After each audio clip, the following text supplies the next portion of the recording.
अस्सलाम वालेकुम। Voice of Pakistan के साथ मैं हूं शाहिद अफराज ख़ान। आज हमारी बातचीत का मौजू रहेगा वज़ीर-ए-आज़म पाकिस्तान मोहम्मद शहबाज शरीफ का दौरा चीन और इस दौरान क्या ऐसी कामयाबियां हासिल की गई हैं। इस मौजू पर हमने बात की है मुमताज़ तजिया निगार डॉक्टर महमूदुल हसन ख़ान से। आप एग्जीक्यूटिव डायरेक्टर हैं centre for south Asia and international studies के। जी, डॉक्टर मोहम्मद खान साहब, बहुत शुक्रिया। और सबसे पहले तो आपसे पूछना चाहूँगा कि एक ऐसे वक़्त में आपसे बात हो रही है जब वज़ीर-ए-आज़म पाकिस्तान मोहम्मद शहबाज शरीफ चीन के 5 रोज़ा सरकारी दौरे पर यहाँ चीन में मौजूद हैं। एक तारीख़ी दौरा इस लिहाज़ से कि वज़ीर-ए-आज़म का मनसब सँभालने के बाद ये उनका पहला दौरा चीन है। तो बतौर मुबस्सिर आप वज़ीर-ए-आज़म शहबाज शरीफ के इस दौरे को कैसे देखते हैं? जी, सबसे पहले मदऊ करने का शुक्रिया। ये दौरा कई हवालों से तारीख़ी है, क्योंकि पाकिस्तान को इन्वेस्टमेंट के लिए, फॉरेन डायरेक्ट इन्वेस्टमेंट के लिए, कनेक्टिविटी के लिए, क्वालिटेटिव इंडस्ट्रियलाइजेशन के लिए और सबसे ज़्यादा एक सियासी पुख्तगी और आयरन क्लैड ब्रदर की ज़रूरत थी। और खुशाइन बात यह है कि शहबाज शरीफ वज़ीर-ए-आज़म पाकिस्तान ने बर वक्त ये फैसला किया कि चीन का दौरा करना चाहिए ताकि सी पैक फेज़ 1 के जो कंप्लीट शुदा प्रोजेक्ट्स नहीं उसको मुकम्मल किया जाए। पेंडिंग इश्यूज जो भी हैं, सेफ्टी, सिक्योरिटी, डेफर्ड पेमेंट और इसी तरह के दूसरे जो बाहमी जो थोड़े से चीज़ें रह गई थी उसको दूर करके सी पैक फेज़ 2 को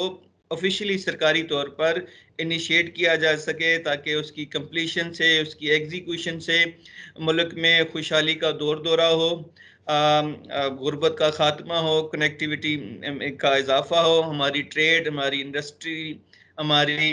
इकोनॉमी, हमारे people to people contact, business to business और स्टेट टू स्टेट कॉन्टैक्ट में ज़्यादा पुख्तगी और निखार आ सके। आपके इल्म में होगा कि इलाकाई और बैनुल-अक़वामी तनाज़ुर में जो एक बहुत ही तेज़ी से बदलते हुई सूरत हाल है, उसमें वज़ीर-ए-आज़म पाकिस्तान का हालिया दौरा चीन एक इंतहाई मौसर सफारती कदम है, जिसके दूर रस असरात आने वाले दिनों में हम देखेंगे, जो दोनों ममालिक के दरमियान पहले से ज़्यादा सफारती, माशरती, सियासी तल्लुकात को बेहतर से बेहतर कर सकेंगे, जो दोनों ममालिक के अवाम के लिए भी एक बेहतर और नेक शगुन होगा। डॉक्टर साहब, एक और चीज़ कि चूँकि आप अमूर चीन पर गहरी निगाह रखते हैं और अक्सर तवातर से आप लिखते भी रहते हैं। आपने चूँकि अभी पाकिस्तान की जो मुआशी सूरत-ए-हाल है इसका ज़िक्र किया और यकीनन इस वक़्त पाकिस्तान को सरमायाकारी की ज़रूरत भी है, चूँकि जब मुआशी पहिया रवां होगा, तो फिर समाजी इस्तेहकाम भी आएगा और मुल्क भी तरक्की की राह पर गामज़न होगा। यही वजह है कि वज़ीर-ए-आज़म की अगर हम मसरूफियात का जायज़ा लें, इसमें जो कारोबारी वफ़ूद हैं या फिर जो कारोबारी अफ़राद हैं, उनसे ताल्लुक या राब्ता एक ख़ास इंतहाई अहमियत की हामिल सरगर्मी है। इसी हवाले से अगर चीन-पाकिस्तान बिज़नेस फ़ोरम का ज़िक्र भी किया जाए, जिसका शेंज़न में इनेकाद किया गया, तो आप क्या समझते हैं कि ये जो वज़ीर-ए-आज़म का खुद आगे आकर चीन की जो कारोबारी बिरादरी है, उसको पाकिस्तान में मदऊ करना और फिर साथ जो पाकिस्तान की कारोबारी बिरादरी है, इसको चीन की कारोबारी कम्युनिटी के साथ मिलाना, क्या कहेंगे? Ji, I must say it is a wise economic or commercial diplomacy which vividly reflects the strategic importance of private sector, especially the Chinese private company, और उनको उनको कन्विंस करना, उनको पाकिस्तान के इकोनॉमिक पोटेंशियल के बारे में बताना, पाकिस्तान की आईटी जो सेक्टर में जो एक बूम की शक्ल अख्तियार हो रही है, पाकिस्तान की हेल्थ, पाकिस्तान का टूरिज्म, पाकिस्तान का मेटल और माइनिंग का जो शोबा है, पाकिस्तान का एग्रीकल्चर का जो शोबा है, और अलावा जी पाकिस्तान की जो यूथ में एजुकेशन में, कल्चर में, बैंकिंग एंड फाइनेंस में, एसएमई में, और हाइब्रिड आर्टिफिशियल इंटेलिजेंस में जो पोटेंशियल है, उन तमाम चीज़ों को मद्देनज़र रखते हुए मैं इस बात पर बहुत खुश हूँ कि वज़ीर-ए-आज़म पाकिस्तान शहबाज शरीफ ने एक उम्दा कदम उठाया है और ज़ाती तौर पर इंटरेक्ट करके चीनी जो सरमायाकार हैं, संतकार हैं, बिजनेसमैन हैं, उनके साथ इंटरेक्ट करके उनको कन्विंस करके पाकिस्तान में इन्वेस्टमेंट के लिए उनको कन्विंस करेंगे, ताकि हालिया आने वाले दिनों में CPEC फेज़ 2 की इनिशिएशन के बाद, उनकी कमेंसमेंट के बाद प्राइवेट सेक्टर में जो चीनी कंपनियां इन्वेस्टमेंट करना चाहती हैं, उनको स्टेट सॉवरेन गारंटी का भी अंदिया दिया जाए, उनको बताया जाए कि लीगल और जो दूसरे एडमिनिस्ट्रेटिव या ब्यूरोक्रेटिक हर्डल्स हैं, उनको दूर किया जा चुका है। और इसी तनाज़र में special investment facilitation council which stand for सिफ, उसका रोल भी बताया जाए कि प्राइवेट सेक्टर की जो चीनी कंपनियां हैं, उनको किस तरह पाकिस्तान में मदऊ करने के बाद उनकी हर तरह की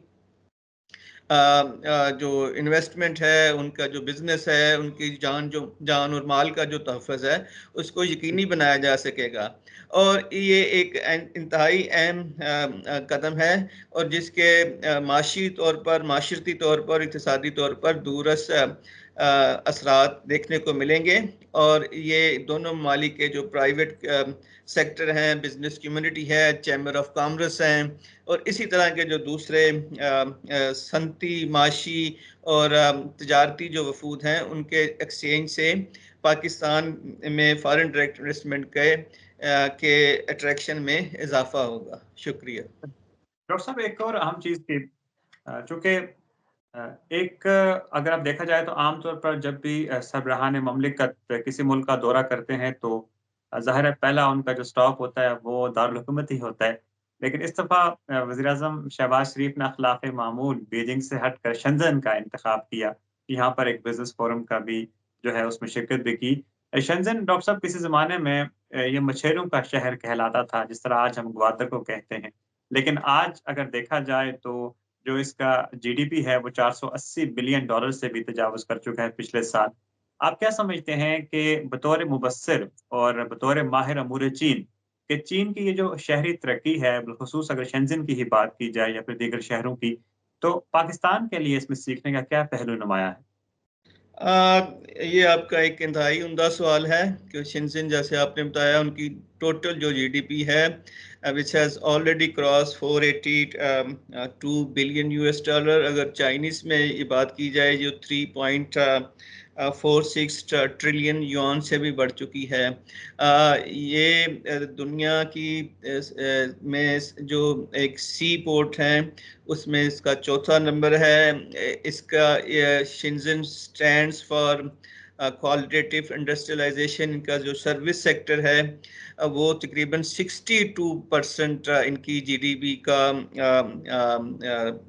हिस्सा है। एग्रीकल्चर, क्योंकि मेट्रोपॉलिटन सिटी है तो तकरीबन 1% है, लेकिन इंडस्ट्रियल जो आउटपुट है जीडीपी में वो 37% है। Shenzhen is very famous for smart living, qualitative industrialisation, service sector, banking and finance, और इसे फाइनेंशियल हब, कनेक्टिंग हब और ग्रेटर रीजनल कनेक्टिविटी के तौर पर भी देखा जाता है। इसका बहुत रोल है इवन BRI की तरवीज में। BRI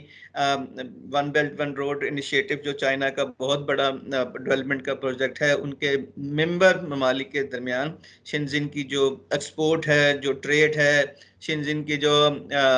प्राइवेट कंपनीज हैं, उन्होंने बहुत ज़्यादा इन्वेस्टमेंट की है और तकरीबन 2023 में तकरीबन 75 to 80 बिलियन $, इनकी प्राइवेट कंपनी ने इन्वेस्टमेंट की है BRI के मुख्तलिफ ममालिक में। ये जो शहर है ये टेलीकम्युनिकेशन में, आईसीटी में, टेक्नोलॉजिकल इंफॉर्मेशन टेक्नोलॉजीज में, आर्टिफिशियल इंटेलिजेंस में, हॉस्पिटैलिटी में,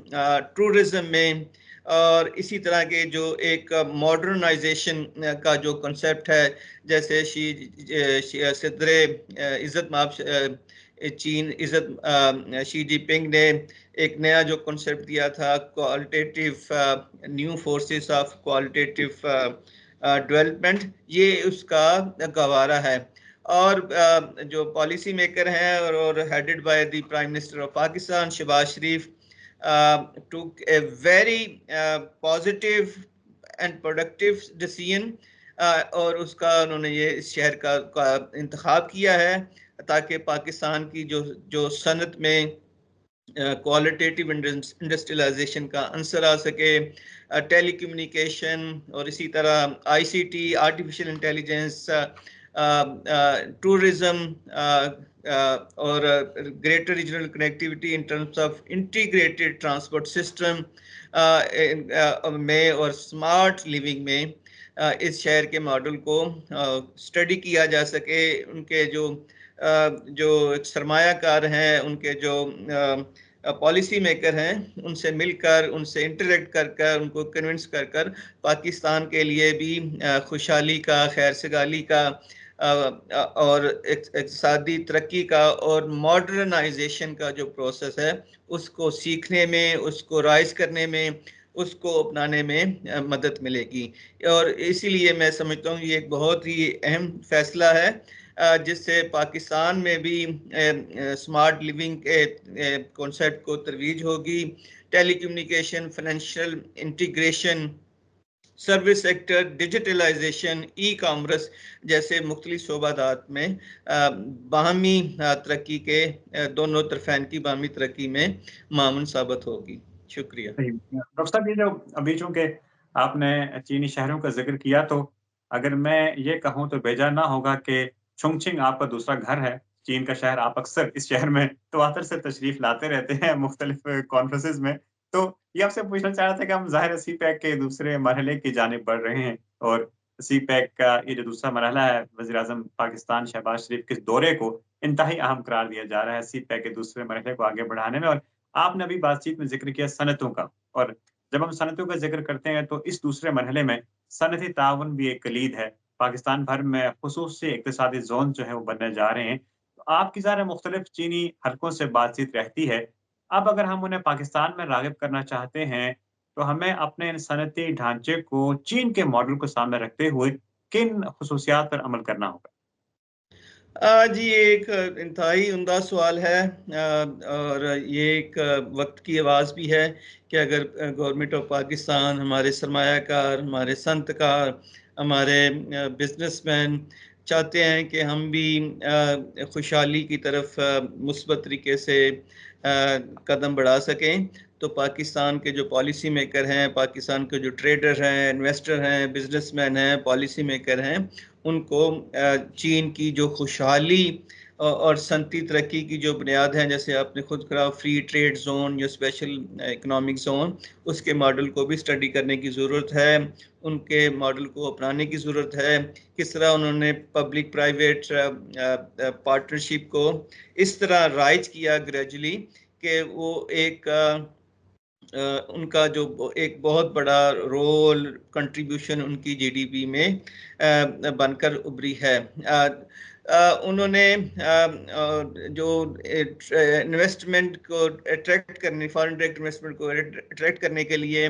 टैक्सेस में इंसेंटिव दिए हैं, उनको स्टेट सॉवन गारंटी दी है, वहाँ इंफ्रास्ट्रक्चर डेवलपमेंट को इस तरह इंटीग्रेट किया गया है कि वहाँ utility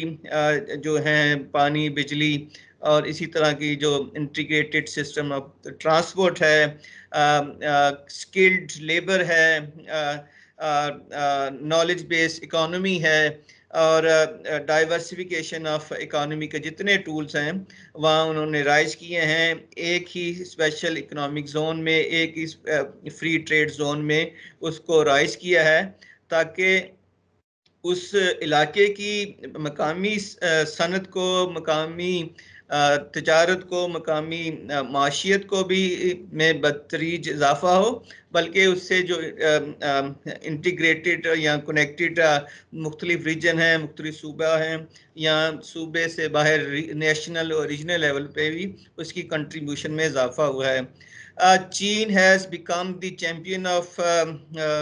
ideal model of free trade zones, और इस कॉन्सेप्ट को और चीन की इंडस्ट्रियलाइजेशन के प्रोसेस को, उनकी मॉडर्नाइजेशन को, उनकी ओपननेस को, ट्रांसपेरेंसी को और क्वालिटेटिव लेजिस्लेशन को समझने की ज़रूरत है। और इसलिए मैं समझता हूँ कि वज़ीर आज़म पाकिस्तान को पाकिस्तान के जो चैम्बर ऑफ कॉमर्स हैं, जो पोटेंशियल इंडस्ट्रियलिस्ट हैं, ताजर हैं, उनको मुख्तलिफ मौक़ों पर इन मुख्तलिफ फ्री ट्रेड जोन का दौरा भी करवाना चाहिए, और अपने जो एक मास्टर डिग्री के जो तालिब इल्म हैं, जो PhD स्कॉलर हैं, उनको भी विज़िट कराना चाहिए, ताकि वो उस मॉडल से सीख कर उस सीख को पाकिस्तान के माशरे में, पाकिस्तान के संतकारी में, पाकिस्तान के फ्री ट्रेड जोन में राइज कर सकें, ताकि हम भी खुशहाली की तरफ मजबूती से और मजबूत कदमों से आगे बढ़ सकें। चीन ने जो एक miraculous socio economic industrial development की है, जिससे उनकी GDP कई सालों से 10% से ज़्यादा तक रही, जो एक 8% तक तकरीबन 2 दहाइयों तक रही, और अब कुछ पिछले 5 सालों से 7 to 5% सालाना की शरह है, जो दूसरे तरक्की और सनती ममालिक से बहुत ही ज़्यादा है। इसीलिए चीन का जो ग्लोबल इकानमी में हिस्सा है वो 30% से भी बढ़ चुका है। आपने बात की फ्री ट्रेड जोन की, तो पाकिस्तान के लिए ये एक मिसाली और सुनहरी मौका है कि सदर के इज़्ज़त माब वज़ीर आज़म पाकिस्तान के ताजरों को, चैम्बर ऑफ कॉमर्स के लोगों को, पॉलिसी मेकर को, प्रोफेसर्स को, बिजनेस पॉलिसी मेकर को और रिसर्चर को इन जो कनेक्टिविटी के, जो मॉडर्नाइजेशन के, जो क्वालिटी इंडस्ट्रियलाइजेशन के हब हैं, आई मीन टू से फ्री ट्रेड जोन, उनका दौरा करवाया जाए, उनकी पॉलिसियों का बगौर मुताला किया जाए, ताकि इस पूरे सिस्टम को, जो मरबूत है, जो जानदार है, जो रोशनदार है, जिसमें एरेडिकेशन ऑफ पॉवर्टी का भी कॉन्सेप्ट है, जिसमें स्मॉल एंड मीडियम इंटरप्राइजेस का भी कॉन्सेप्ट है, जिसमें रीजनल ममालिक के साथ कनेक्टिविटी का भी तस्वर है, इंटीग्रेटेड ट्रांसपोर्ट का भी सिस्टम है, मॉडर्नाइजेशन, डिजिटलाइजेशन, ई-कॉमर्स और ग्रीन टेक्नोलॉजी का भी जिक्र है, उसमें राइज हैं। तो इन तमाम चीज़ों को मद्देनज़र रखते हुए पाकिस्तान को भी इन फ्री ट्रेड जोन का मुताला करना चाहिए, और कोशिश की जानी चाहिए कि उसको राइज किया जा सके ग्रेजुअली। जैसे पाकिस्तान के 9 फ्री ट्रेड इकोनॉमिक जोन का इंक्लूजन थी, जिसमें से अभी तक 4 बन चुके हैं CPEC फेज़ 1 में। तो की जानी चाहिए कि शहबाज शरीफ वज़ीर आज़म पाकिस्तान के हालिया दौरे में जो बाकी के भी 5 हैं, उनकी सरकारी तौर पर मंजूरी हो जाएगी, और CPEC फेज़ 2 में उनकी इंक्लूजन होगी, जिससे इलाकाई, कौमी और रीजनल जो इकानमी है, कनेक्टिविटी है, इंडस्ट्रियलाइजेशन का जो प्रोसेस है, उसमें इजाफा हो सकेगा। शुक्रिया जी। डॉक्टर साहब, ज़राअत एक अहम शुबा है। CPEC के दूसरे मरहले में हम ज़री ताउन की बात करते हैं, तो ज़राअत में देखा जाए तो चीन तो दुनिया का एक इस वक्त ज़री पैदावार के हवाले से बड़ा मुल्क है, जहाँ पर जो सालाना अनाज की पैदावार है वो 650 अरब किलोग्राम से भी बढ़ चुकी है। पाकिस्तान भी एक ज़रई मुल्क कहलाता है, लेकिन अभी तक हम वो फूड सिक्योरिटी की ज़मानत नहीं दे सके हैं। अब चूँकि हम चीन से ताउन भी करने जा रहे हैं CPEC के दूसरे मरहले में ज़राअत के शोबे में, तो हमें अब चीन के मॉडल को सामने रखते हुए हमें अपनी ज़राअत को किन जदीद खतूत पर इस्तवार करना होगा कि हमारे किसान भी खुशहाल हों और फूड सिक्योरिटी की ज़मानत भी दी जा सके? वज़ीर आज़म पाकिस्तान ने इस बात का अंदिया दिया है कि सी पैक फ़ेज़ 2 में एग्रीकल्चरल जो कॉपरेशन है उसको स्ट्रेटजिक प्रायोरिटी दी जाएगी, जो इस बात का अंदिया है और which vividly reflects the importance of food security, जैसे आपने खुद बताया, और ग्रेटर प्रोडक्टिविटी उसकी खेतों की और फसलों की। इसलिए इस सिलसिले में मैं इस ज़िम्मे में मैं कुछ तजवीज़ात पेश करना चाहता हूँ कि कुछ दिन पहले ही चीन का जो शिंगजियांग का इलाका है उसने हाइब्रिड राइस का एक कामयाब तजर्बा किया है, जिससे उनकी जो यील्ड की जो एक पीरियड है वो तकरीबन आधा रह गया है। उससे क्या मुराद है कि जो आधा पीरियड बचेगा आपकी राइस जो फसल है उससे दूसरा जो हाफ होगा उसमें कोई दूसरी फसल को काश्त किया जा सकता है, जिससे फूड सिक्योरिटी के जो कॉन्सेप्ट में इजाफा हो सकेगा, आपकी ग़िज़ाई अजनास की किल्लत दूर हो सकेगी, आप कोई दूसरा कैशेबल कमोडिटी को काश्त कर सकेंगे, जिससे पाकिस्तान की ज़री अजनास की जो किल्लत है उसको दूर किया जा सके। इसी तरह हाइब्रिड वीट का उनके पास बड़ी एक अच्छी टेक्नोलॉजी है। ग्रीन चिलीज का उन्होंने बहुत कामयाब जो था उसकी प्रेजेंटेशन दी, उसको पाकिस्तान के मुख्तलिफ इलाका जात में उसको रोल मॉडल के तौर पर चलाया, जिससे पर एक्टर जो था उनकी जो थी प्रोडक्टिविटी बहुत बढ़ गई थी। ज़रूरत इस बात की है कि पाकिस्तान चीन के जो ग़िज़ाई और एग्रीकल्चर का जो एक मजबूत सिस्टम है उसको समझे, उसको राइज करने की कोशिश करे और उससे कुछ सीखने की कोशिश करे, ताकि पाकिस्तान में जो प्राइस स्टेबिलिटी है, फूड सिक्योरिटी है, क्लाइमेट चेंज के जो एक मौज़र असरात हैं उसको सक्सेसफुली निपटा जा सके, पाकिस्तान की एग्रीकल्चर प्रोडक्टिविटी में इजाफा किया जा सके, और जो ज़मीनी कुछ मसाइल हैं जैसे सेम और थोर और इसी तरह दूसरे ज़मीन के कटाव का मसला या पानी की किल्लत का मसला, उन तमाम जो इमर्जिंग जो थ्रेट्स हैं जो स्टेट और नॉन स्टेट एक्टर के तौर पर उसे चीन से सी पैक फ़ेज़ 2 में एग्रीकल्चरल कोऑपरेशन की मदद से दूर किया जा सकता है। शुक्रिया।